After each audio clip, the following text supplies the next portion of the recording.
Good evening, you're watching News Mnb World. I'm your host, Anur Batar. And for top stories, Mongolian president pays state visit to Laos.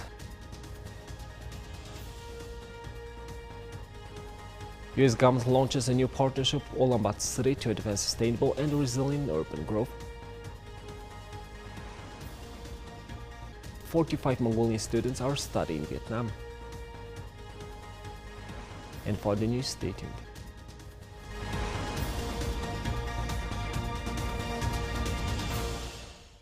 The president of Mongolia, Khursokhna, embarked on a significant state visit to the Lao People's Democratic Republic from November 5th to 7th, 2023, marking the 60th anniversary of diplomatic relations between Mongolia and Laos. The visit held great importance in deepening traditional friendly relations and cooperation between two nations. Upon his arrival in Vientiane, President Khurelsukh and his spouse, Bolotsetseg Lufsandorj, were officially welcomed by the President of the Lao People's Democratic Republic, Thongloun Sisoulith, and his spouse, Nali Sisoulith. The welcoming ceremony at the presidential palace commenced with the playing of the national anthems of both countries and a grand display by the Royal Lao Army Guard of Honor. After introductions, the two presidents began discussions covering a wide range of topics, including politics, defense, road and transport, agriculture, education, and health. During official talks at the presidential palace, both leaders emphasized the long-standing tradition of mutual support between the Mongolian and Laotian people and the significance of their collaboration during challenging times. President Thongloun Sisoulith expressed his gratitude for Mongolia's unwavering support for Laos's independence and sovereignty throughout various global, regional, and national changes and reforms. Several agreements were signed during the state visit, including the Agreement on Cooperation in Animal Quarantine and Veterinary Medicine, and the Agreement on Cooperation in Plant Quarantine and Protection. These agreements are expected to boost bilateral cooperation in food, agriculture, trade, and the economy. Another significant agreement, the agreement between the Government of Mongolia and the Government of the Lao People's Democratic Republic on aviation relations, aims to enhance air transport cooperation, creating a favorable legal environment for passenger and cargo transportation, and facilitating easy travel for citizens of both countries. Both nations agreed to foster mutually beneficial cooperation by promoting citizen exchanges aligning with Mongolia's Year to Visit Mongolia initiative and Laos's Year of Tourism in 2024. The Agreement on Cooperation in Tourism will deepen people-to-people ties and support collaboration between tour operators. The Mongolian-Laotian business reform, organized as part of the visit, is expected to play a crucial role in boosting trade, investment, and economic cooperation. Additionally, the Memorandum for Understanding on Cooperation in the Protection of Natural Resources and Environment will address environmental issues caused by climate change, desertification, pollution, and mining industrialization. The state visit of President Khurelsukh to Laos has further solidified the friendship and cooperation between Mongolia and the Lao People's Democratic Republic.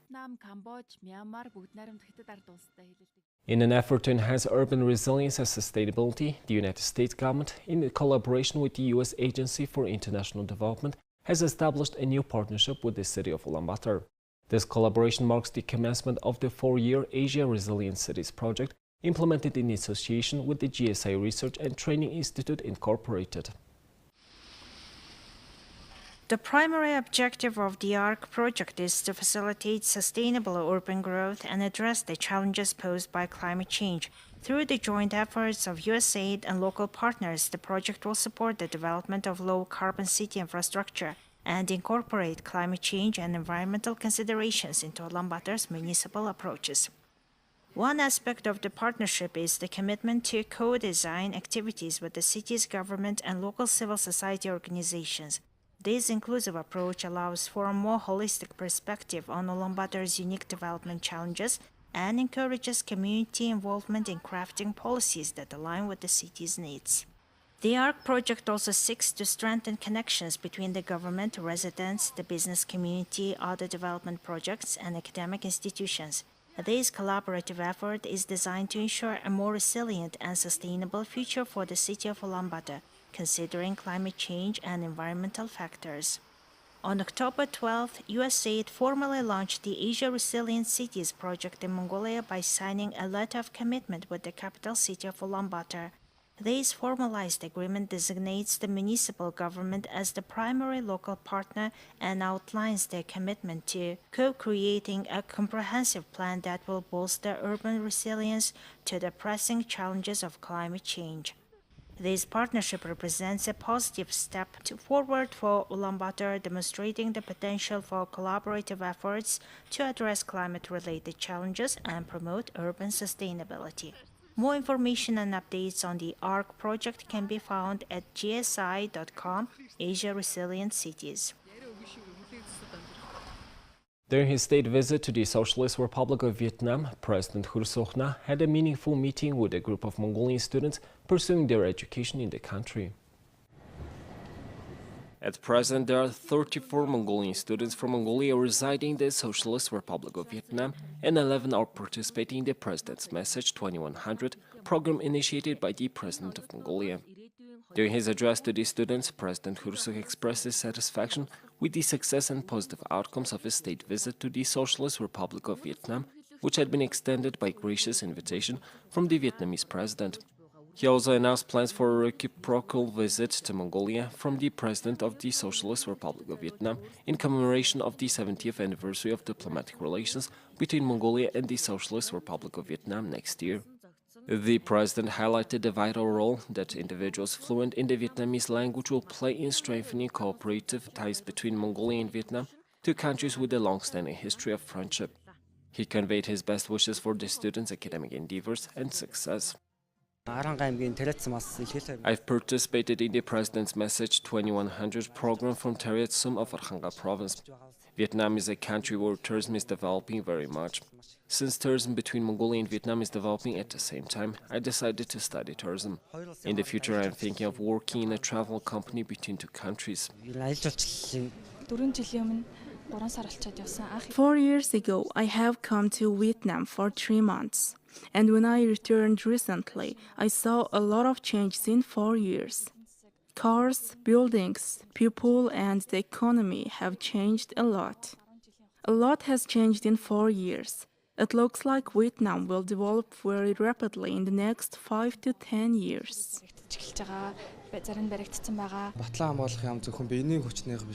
The Ministry of Defense is exchanging experience not only in terms of personnel, but also in terms of technology. It has advantages. Since the relationship between Vietnam and Mongolia is improving, I think that we will be the bridge. That's why I want to study well and learn a foreign language well. I have a dream that I will do everything for Mongolia and contribute to the development of Mongolia. Additionally, President Hu Sok urged the students to always remember that they are ambassadors of their homeland while pursuing their studies and emphasized the importance of unity and upholding their nation's dignity. We are continuing our report on how the horsehead fiddle helps Mongolian children living abroad maintain a connection with their motherland and cultural heritage. They learn their native language and cultural traditions through the horsehead fiddle, and this is why parents are eager to involve their children in horsehead fiddle training extensively. The educational progress of the children studying at the Education Center has been showcased at the Horsehead Fiddle Festival in the USA.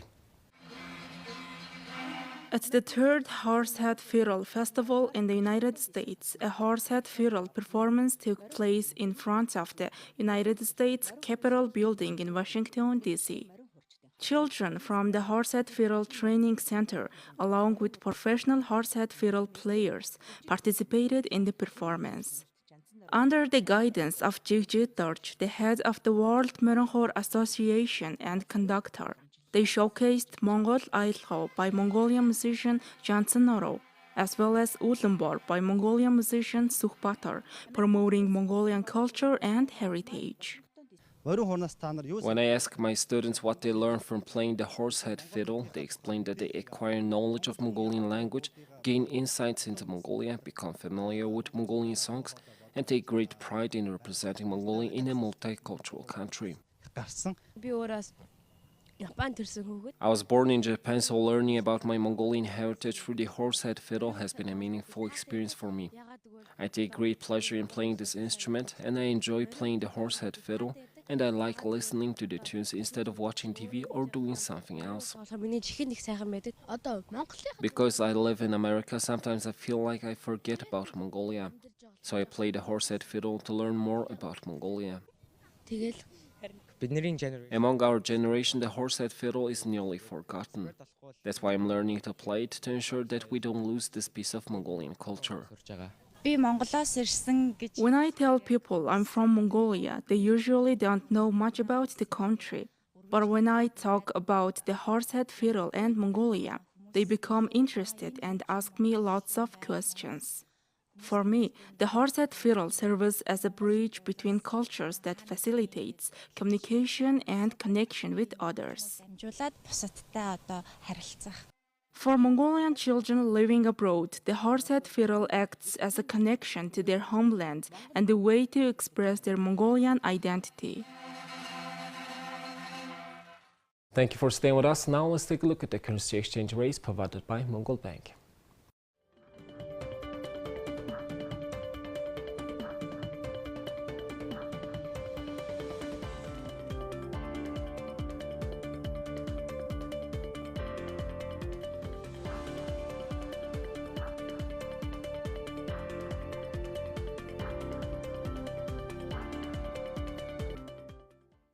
Here's the international news from our partner agencies.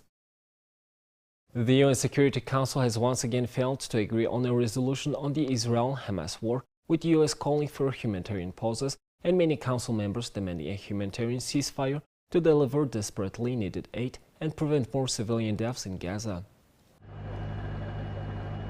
Secretary General Antonio Guterres told reporters early Monday that he wants an immediate humanitarian ceasefire in Gaza and a halt to the spiral of escalation already taking place from the West Bank, Lebanon, and Syria to Iraq and Yemen.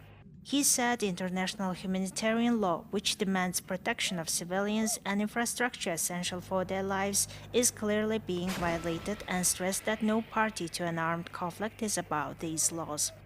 China, which holds the Security Council presidency this month, and the United Arab Emirates, the Arab representative on the Council, called Monday's closed consultations to discuss a draft resolution put forward by its 10 elected members, but after more than 2 hours of closed-door talks, the differences remained.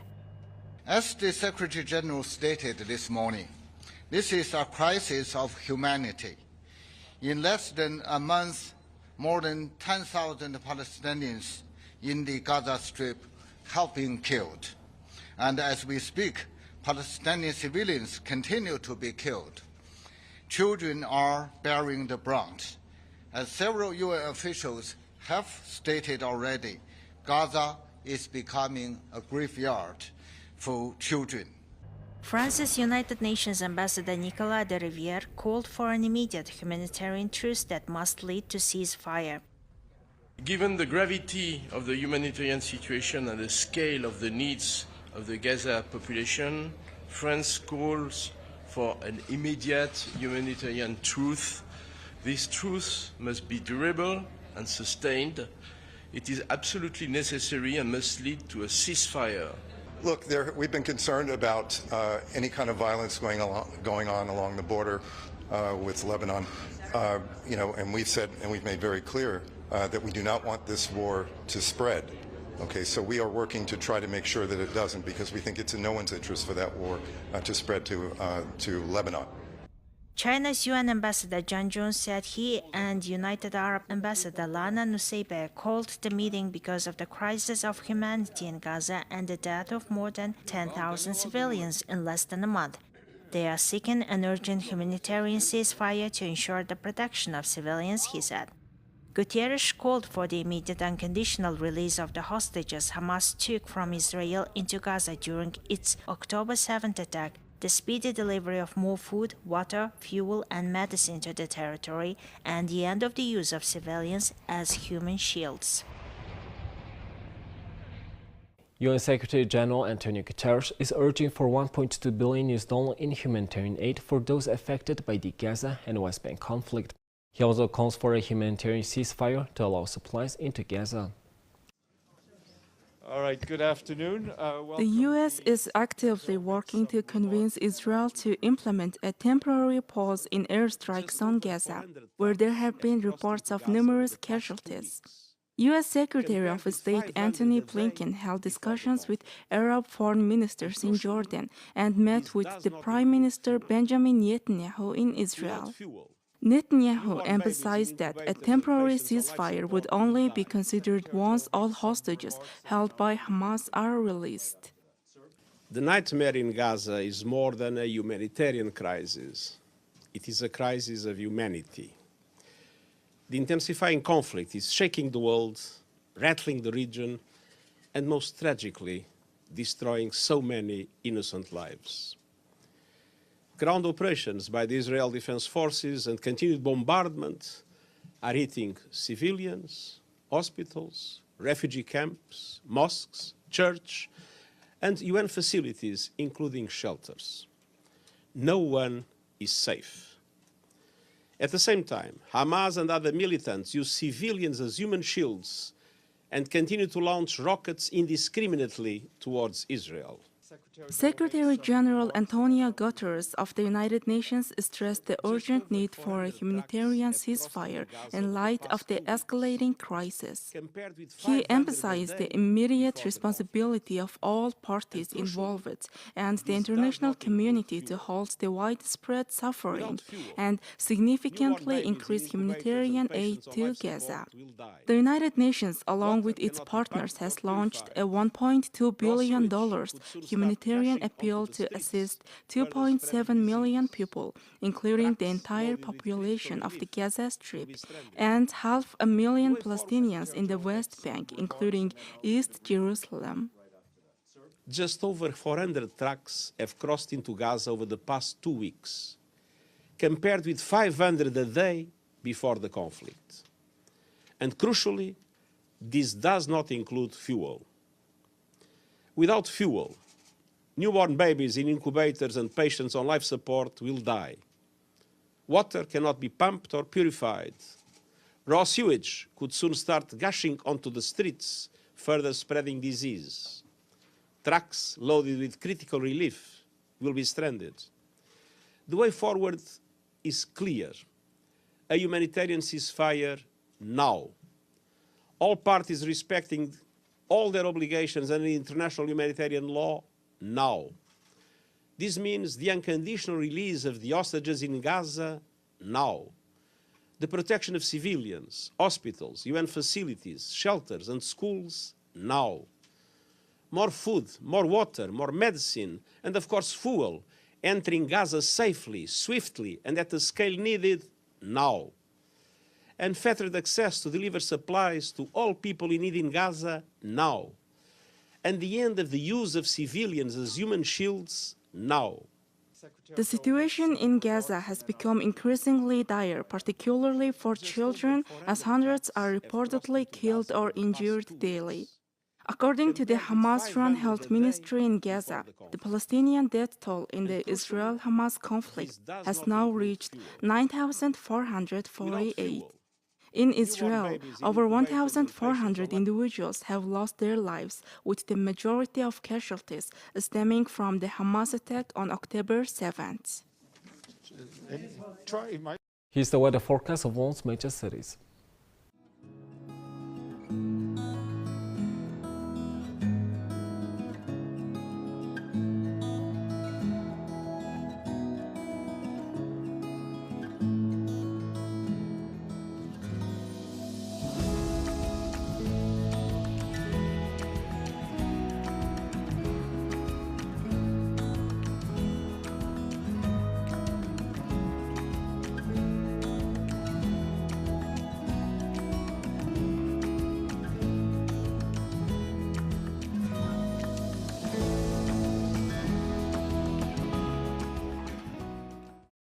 Well, that's all for today. Thank you for staying with us. We'll see you tomorrow with more news and updates. Have a nice evening. Goodbye.